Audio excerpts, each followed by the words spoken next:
जय हिंद। राम जिनका नाम है, अयोध्या जिनका धाम है, ऐसे रघुनंदन को शीश नमाकर प्रणाम है।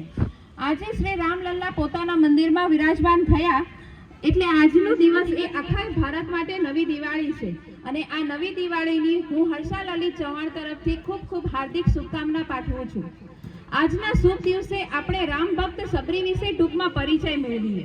પૌરાણિક કથા અનુસાર સબરીનું નામ શ્રમણા હતું।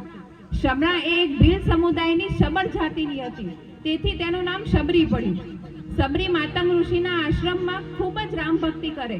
આવી અટૂટ ભક્તિ જોઈ માતંગ ઋષિ શબરીને કહ્યું કે તેમને જરૂર રામ દર્શન થશે અને રામ દર્શનથી જ તેમને મોક્ષ પ્રાપ્ત થશે।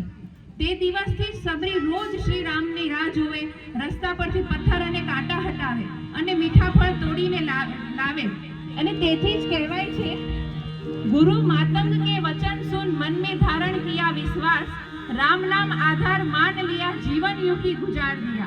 रघुवीर के पांव तले आए ना एक भी शूल, बगियन से डाली भर लाती पप्पर पर बिछाती फूल, कर झूठे बैरों को निष्दिन मीठे बैर ही चुनकर लाती। राम आएंगे यही सोचकर शबरी थाल सजाती थी। नवदा भक्ति से हो प्रसन्न रघुनंदन पधारे द्वार, श्री राम के चरण कमल को शबरी ने अश्रु जल से पखारे। मीठे बैरों को चक्कर भाव विभोर रघुनाथ हुए, शबरी का उद्धार कर श्री चरणों में स्थान दिए। शबरी राम के मिलन दे त्रिभुवन भक्ति